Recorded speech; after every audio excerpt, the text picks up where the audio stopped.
할렐루야. 어저께 뉴스를 보니까 요즘은 하도 그런 일들이 다반사라서 참 그런데 마음이 참 아픈 기사가 올라왔더라고요. 또 아파트 경비원 아저씨가 폭행을 당했는데 아파트 자기 집 자기 열쇠가 없다고 문 열어달라고. 근데 그 문을 어떻게 열어요? 열쇠가 없는데. 경비가 그것도 못 여냐고 그러면서 끌고 가가지고서는 얼마나 때렸는지 신장이 파열이 되었다라고 합니다. 40대 초반의 남자, 자기 아버지 뻘 되는 분을 그냥 사정없이 두들겨 패가지고서는 그런 걸 보면은 참 마음이 너무 많이 아픕니다.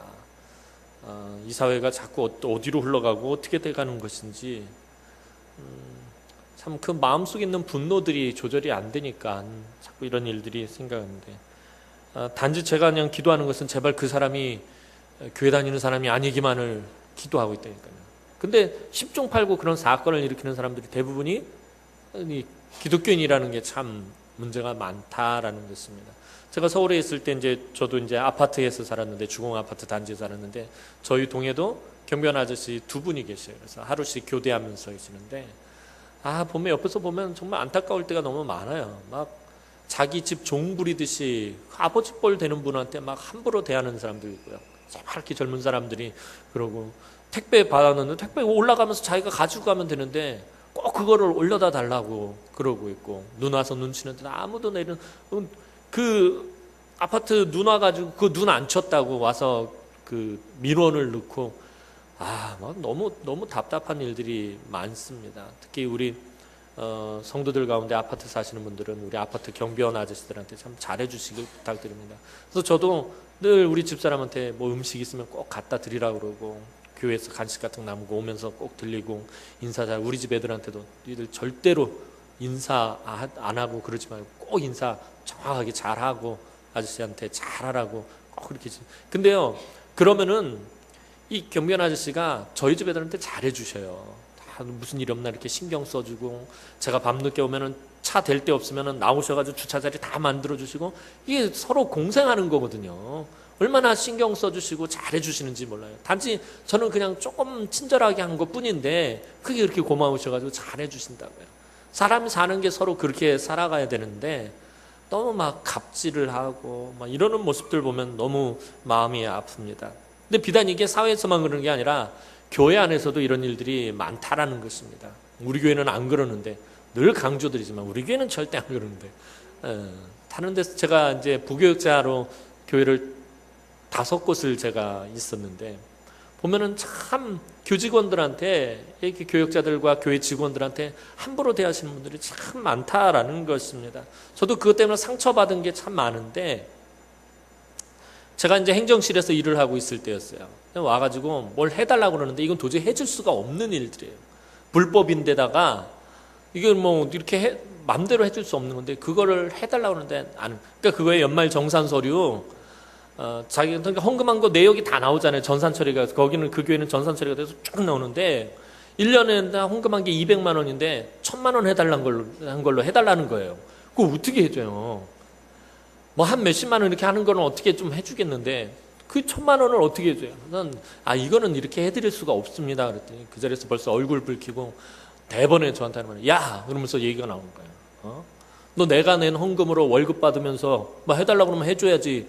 이런 식으로 나오는 거예요. 너무 상처를 받은 거예요. 너무 상처를 받는 거예요. 목사님 저한테 그러는데 앞에 그 사무직원도 있고 또 재정직원도 있거든요. 근데 자매들이에요. 젊은 자매들인데 얼마나 막대하는지 모르는 거예요. 막 와가지고서는 심지어 육두문자까지 써가면서 욕하시는 분들도 있고 뒤에서 보면 너무 마음이 아파요. 여가 교회인가 싶기도 하고 이런 일들이 너무 많더라는 것입니다. 교회 안에서도 그런 거예요.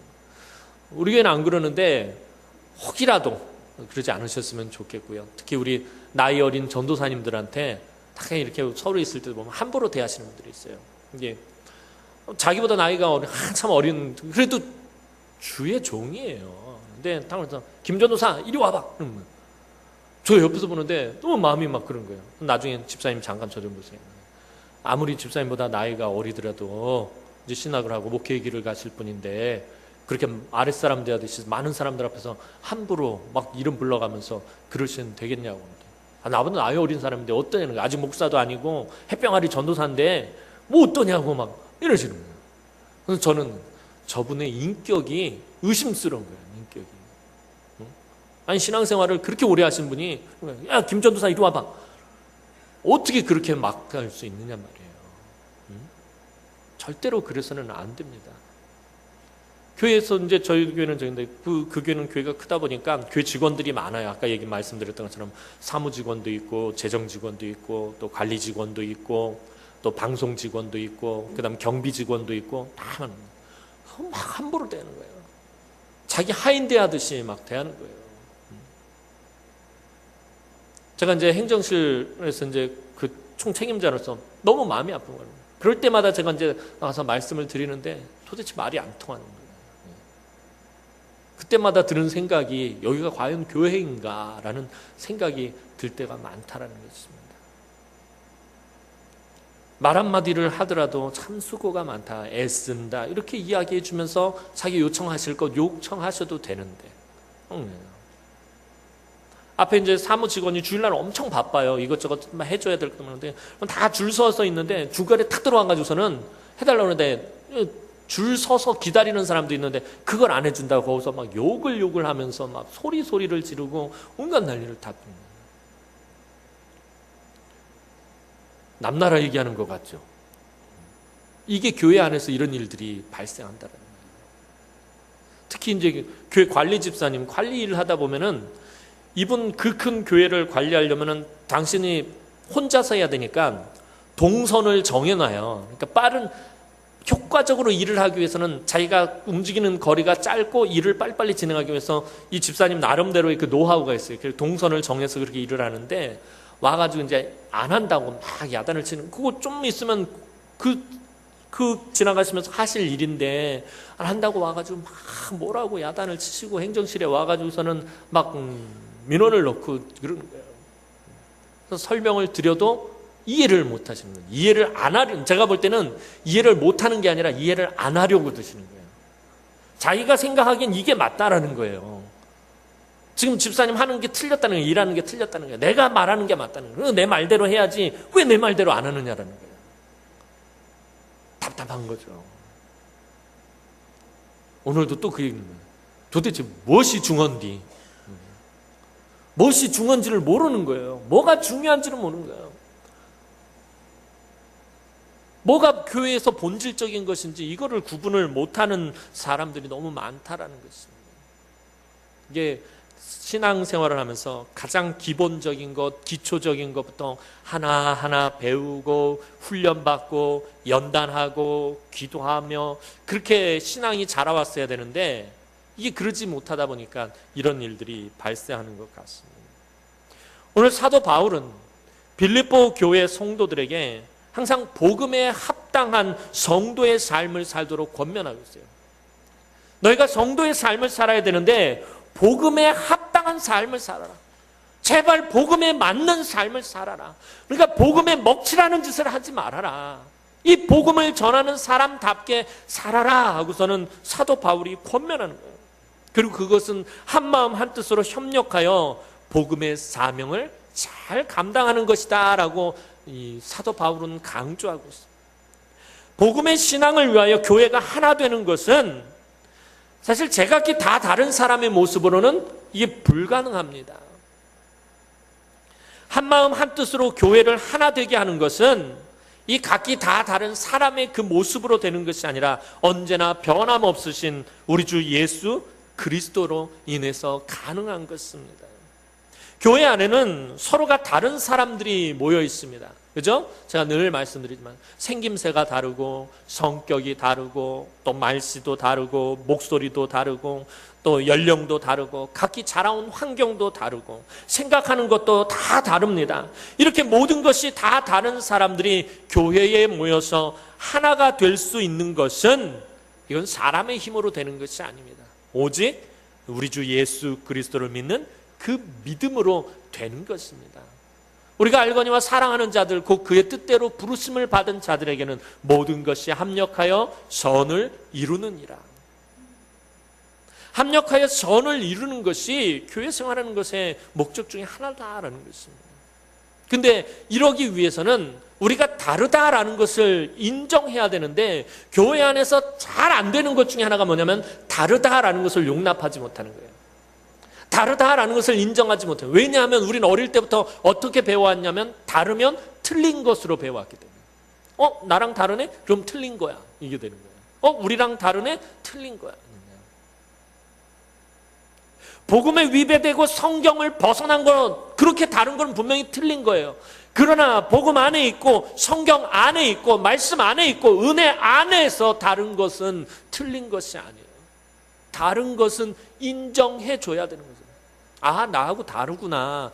저 집사님은 나하고 생각하는 게 다르구나. 저 권사님은 나하고 일하는 게 다르구나라고 인정해야 할 부분이지, 틀렸다라고 부정할 부분은 아니다라는 것입니다. 교회가 하나가 된다라는 것은 다르다라는 것을 인정하는 거예요. 그럼 그 다르다라는 것을 인정하는데 무엇으로 인정하냐? 나의 생각, 나의 경험, 나의 지식으로 하는 것이 아니라 오직 우리 주 예수 그리스도를 믿는 믿음으로 가능하다는 거예요. 예수님이 저와 여러분들을 하나님의 한 형제 자매로 묶어 놓으셨다는 거예요. 그 사랑의 띠로 저와 여러분들을 하나 되게 하셨다는 거예요. 우리의 능력으로 하나가 되는 것이 아니고, 우리의 지식으로 하나가 되는 것이 아니고, 우리의 경험으로 하나가 되는 것이 아니라 우리 주 예수 그리스도의 그 사랑의 띠 안에서 우리가 하나가 되는 것입니다. 예수님이라는 공통 분모를 우리가 가지고 있기 때문에 하나가 된 거예요.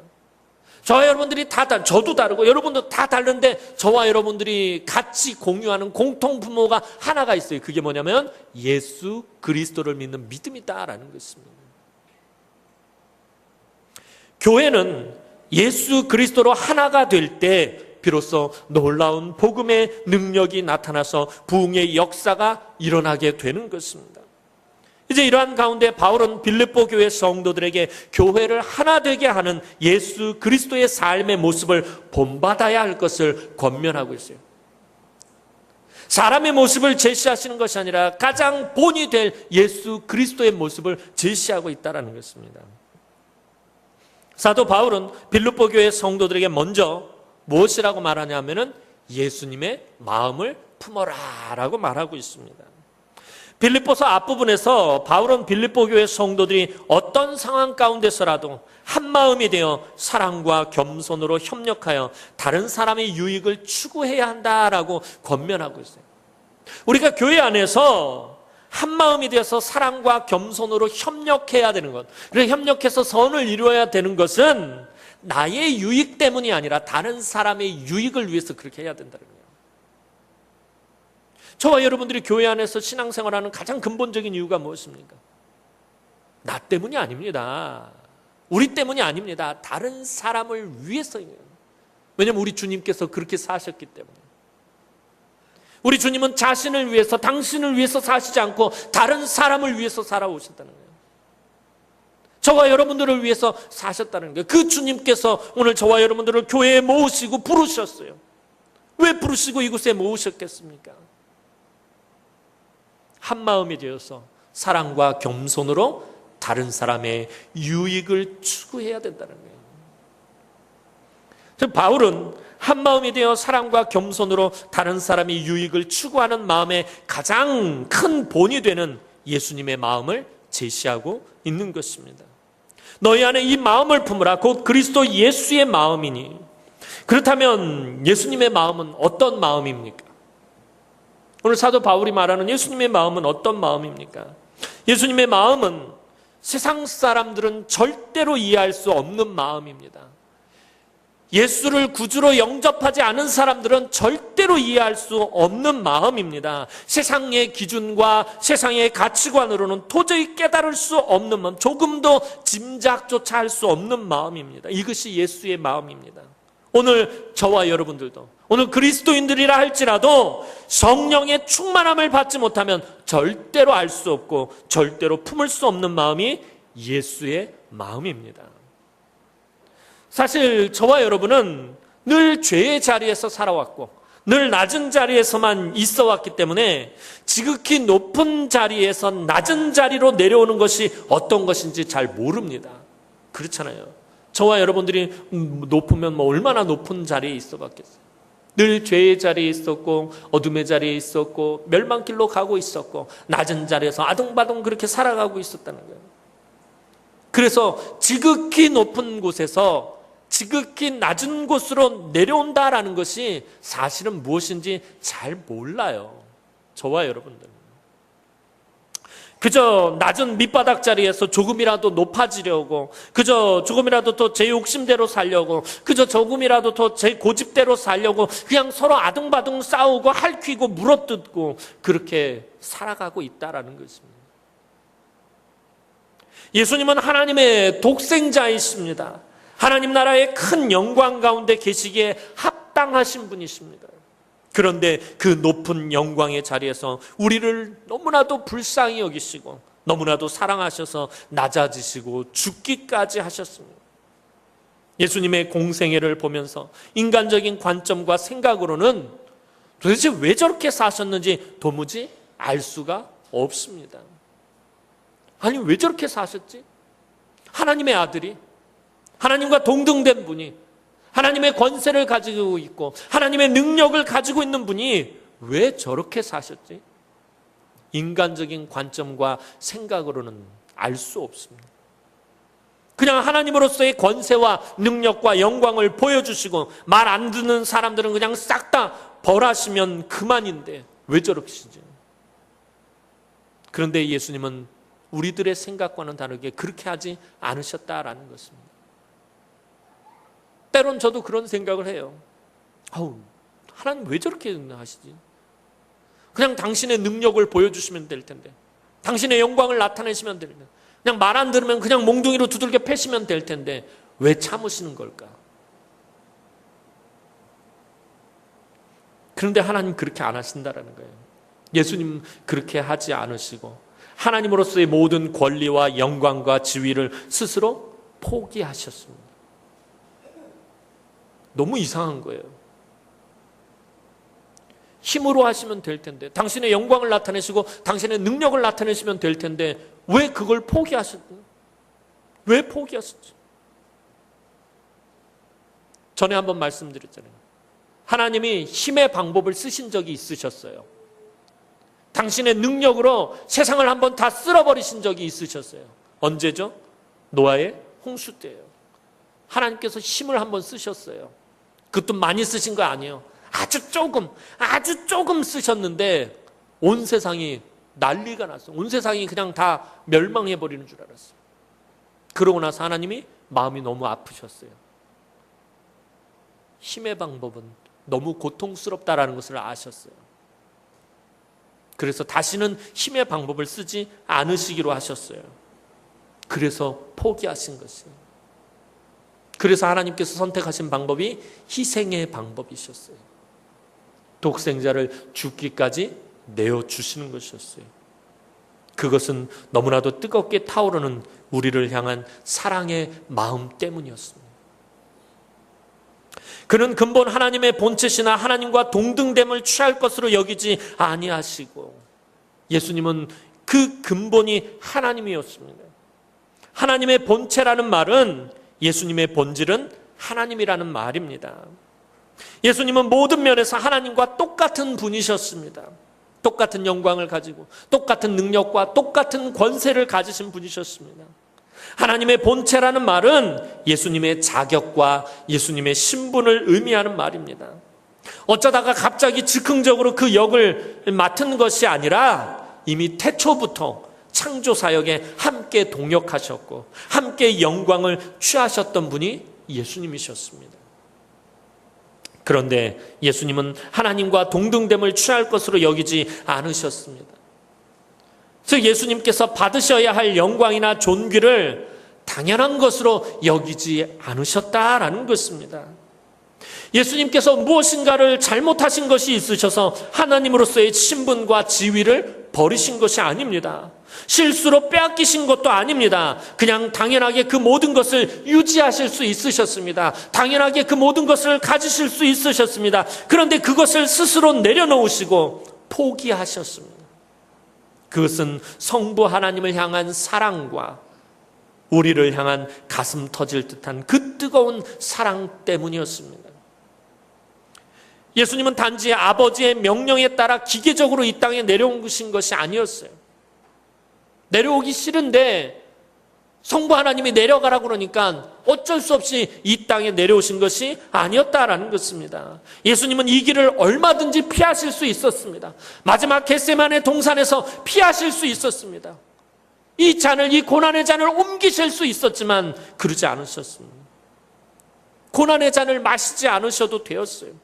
그러나 예수님은 더러운 죄로 가득한 인간들 사이에 내려오셨고 그 인간들을 위해서 고난의 잔을 남김없이 다 마셔버리셨어요. 무슨 실수를 하시거나 잘못을 범해서 세상으로 유배를 오신 것도 아니었습니다. 예수님께서 그렇게 하신 것은 오직 우리를 향한 그 뜨거운 사랑의 마음 때문이었다라는 것입니다. 그래서 자기를 비워 종의 형체를 가지사 사람들과 같이 되셨고 사람의 모양으로 나타나사 자기를 낮추시고 죽기까지 복종하셨으니 곧 십자가에 죽으심이라. 이렇게 바울은 말하고 있습니다. 예수님은 종의 형체를 가지고 사람이 되셨습니다. 그냥 잠깐 사람의 흉내를 내신 것이 아니에요. 그냥 그 공생애 하실 때 30대의 모습으로 짜잔 하고 나타나셔서 그때만을 사셨던 것이 아니에요. 진짜 사람이 되기 위해서 여인의 몸에 잉태하셨고 동정녀 마리아의 몸에 성령으로 잉태되셨고 또 여인의 몸에서 태어나셨고 또 자라나셨습니다. 어린 시절을 겪으셨고 성장하시고 자라나셨다라는 것입니다. 시간과 공간과 모든 것으로부터 제한받지 않으시는 전지전능하신 분께서 스스로 당신의 능력을 제한하셨어요. 스스로 당신의 능력을 내려놓으셨어요. 사람의 몸을 입으시고 사람의 희로애락을 몸소 다 겪으셨습니다. 그렇게까지 자기 자신을 낮추시고 또 낮추셨습니다. 그럼 예수님께서 이렇게까지 하지 않으셔도 되는데 이렇게까지 자기 자신을 낮추신 이유가 무엇입니까?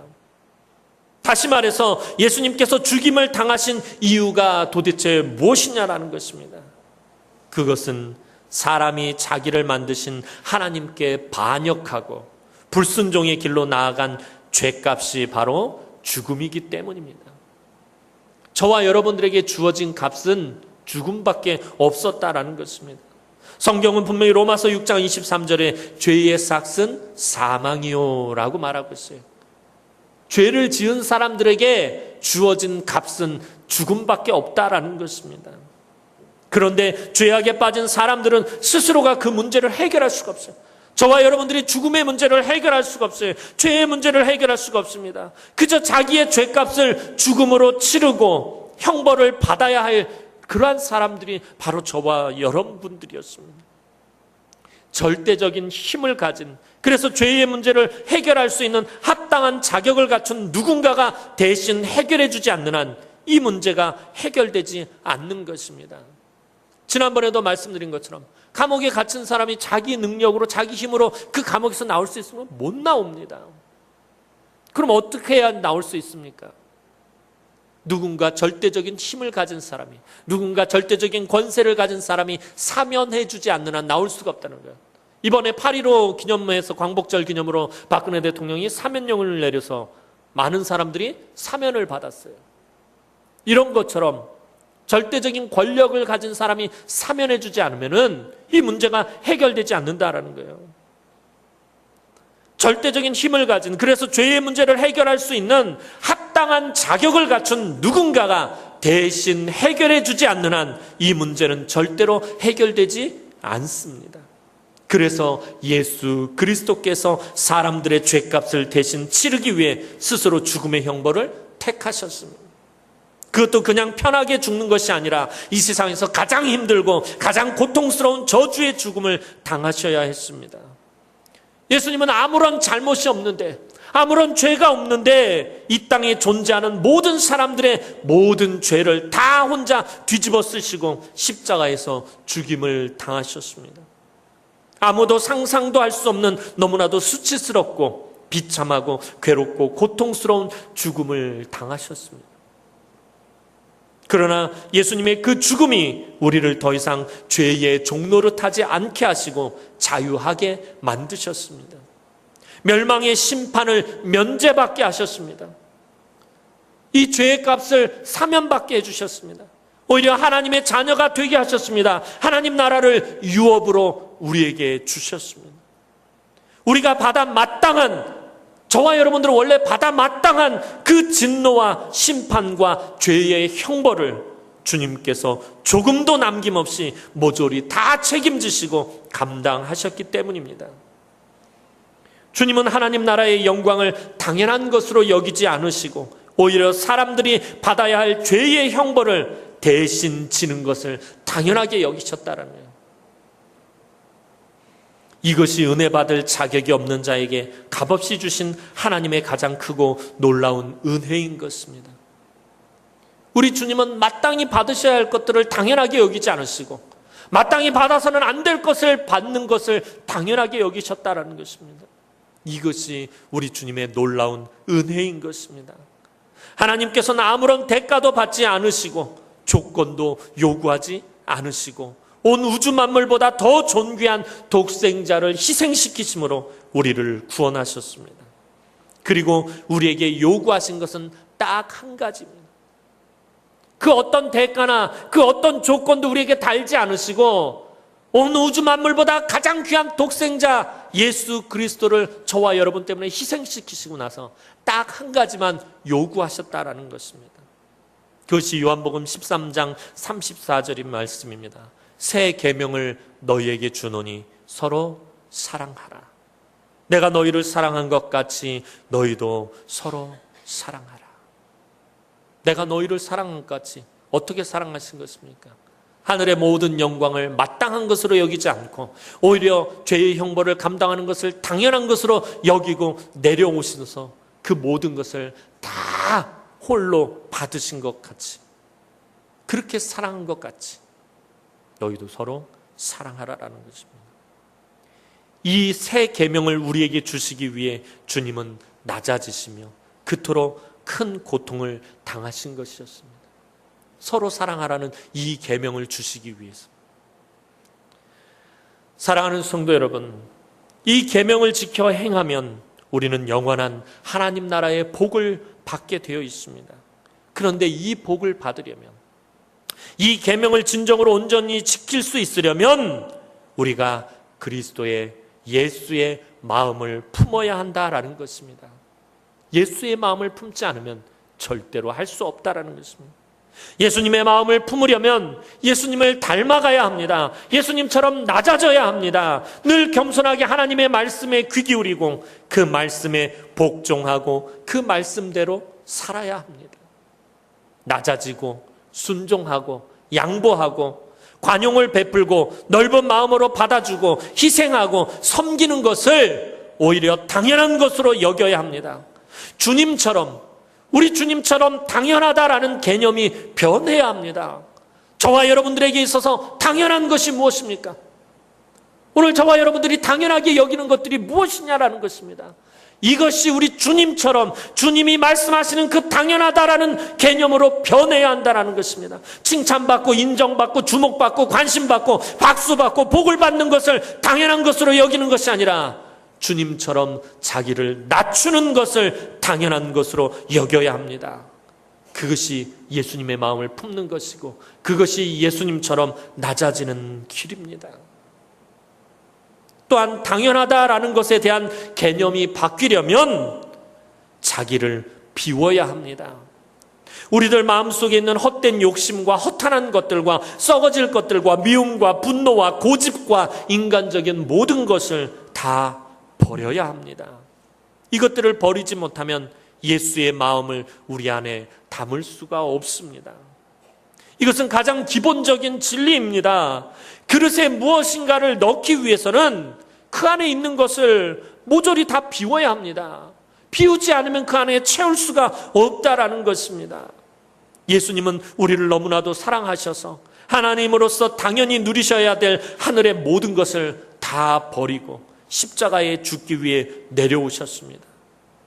하늘의 모든 영광과 존귀와 권세를 다 버리시고 그 마음에 저와 여러분들을 담으신 것입니다. 그런 예수님을 우리가 진정으로 사랑합니다라고 고백하려면 우리도 주님을 따라서 날마다 죽어야 합니다. 말씀으로 날마다 나를 쳐서 복종케 하고 내 자아를, 펄펄 살아있는 내 자아를 꺾어야만 우리가 살 수 있습니다. 이제는 내가 죽고 예수가 살아야 합니다. 우리 안에 예수의 마음을 품는다라는 것은 이제는 내 자아가 죽고 예수가 내 안에 살아있어야 한다라는 것입니다. 바울은 갈라디아서 2장 20절에 분명히 말하고 있습니다. 내가 그리스도와 함께 십자가에 못 박혔나니 그런즉 이제는 내가 사는 것이 아니요 오직 내 안에 그리스도께서 사시는 것이라. 이제 내가 육체 가운데 사는 것은 나를 사랑하사 나를 위하여 자기 자신을 버리신 하나님의 아들을 믿는 믿음 안에서 사는 것이라. 아직도 예수가 죽고 내가 펄펄 살아있다면, 아직도 예수의 마음이 내 안에 없고 나의 욕심과 나의 만족과 나의 고집이 내 안에 살아있다면 우리는 하늘의 복을 받아 누릴 수 없습니다.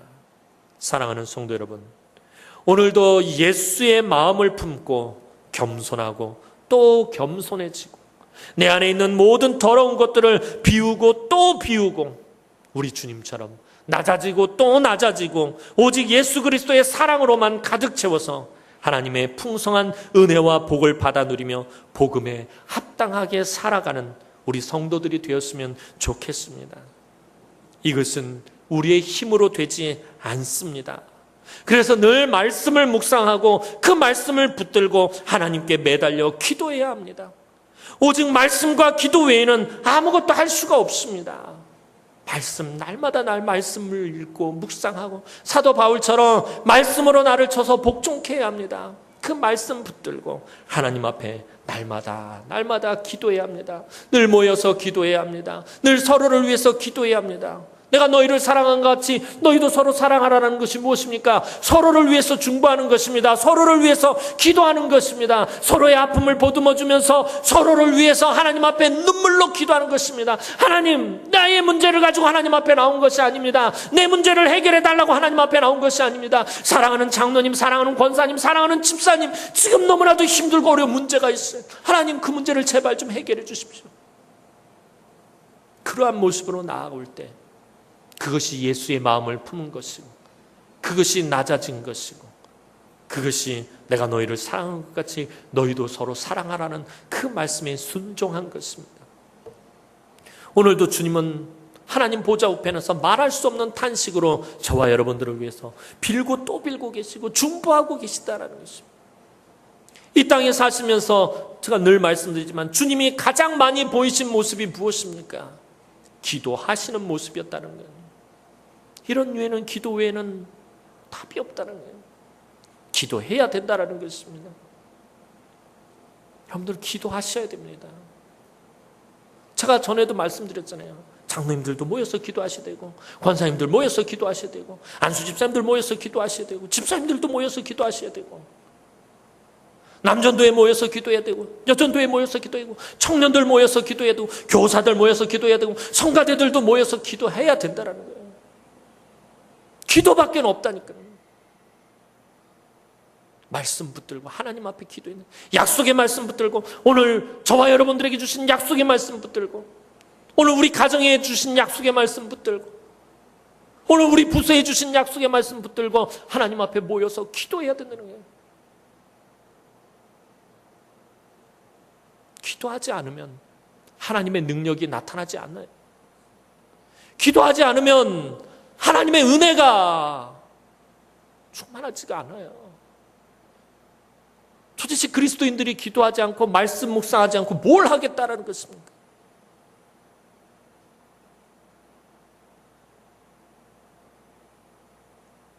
말씀과 기도 외에는 아무것도 할 수가 없어요. 올 2016년도 하반기에 더욱 말씀과 기도로 주님의 마음을 품고 주님의 뒤를 따라가고 주님을 닮아가고 주님의 분량까지 자라나서 복음에 합당하고 한 마음으로 하나가 되어 서로 협력하여 하나님 나라의 선을 이루는 사랑하는 주의 귀한 우리 남흥의 성도들이 되기를 주님의 이름으로 간절히 축원합니다. 기도드리겠습니다. 사랑과 은혜가 많으신 아버지 하나님, 은혜와 사랑을 진심으로 감사를 드립니다. 아버지여, 오늘 우리가 이 땅을 살아가며 예수의 마음을 품게 하여 주옵소서. 이 마음이 없이는 하나님 우리가 이 땅에서 온전한 삶을 살 수가 없습니다. 예수의 마음을 품게 하여 주옵소서. 우리 주님처럼 낮아지고 또 낮아지고 겸손해지고 또 겸손해지고 우리 주님처럼 서로 사랑하고 서로 품으며 우리 주님처럼 마땅히 받아야 할 것을 당연한 것으로 여기지 않고 오히려 주님을 따라가서 십자가의 길에서 그 길을 걸어가는, 그리고 그것이 당연한 것이 되는 우리의 모습이 되어질 수 있도록 하나님 은혜를 베풀어 주옵소서. 자기를 낮추시고 죽기까지 복종하신 우리 주님을 늘 바라보게 하여 주옵소서. 나를 사랑하사 나를 위해 자기 자신을 버리신 그 하나님의 아들을 바라보며 살아가게 하여 주옵소서.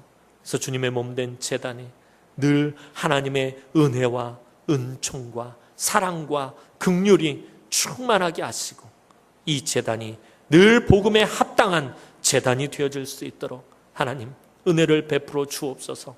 한국 교회가 무너져가고 있는 이 시대에 아버지 하나님, 우리 교회가 정말 복음에 합당하며 우리 하나님 기쁘시게 하는 교회로서 본이 되어지게 하여 주옵소서. 이 대구시에서 아버지 온갖 미신과 우상이 넘쳐나는 이 대구시에서 정말 하나님을 기쁘시게 하는 제단이 되어질 수 있도록 하나님 이 제단을 축복하여 주시옵소서. 우리 성도들을 축복하여 주시옵소서. 우리 성도들에게 하나님의 그 한량없는 은혜와 자비를 날마다 풍성하게 쏟아부어 주옵소서. 그래서 이 제단이 늘 하나님의 은혜 가운데 승리하는 제단이 되어질 수 있도록 하나님 축복하여 주시옵소서. 감사를 드리옵고 예수님의 이름으로 기도하옵나이다. 아멘.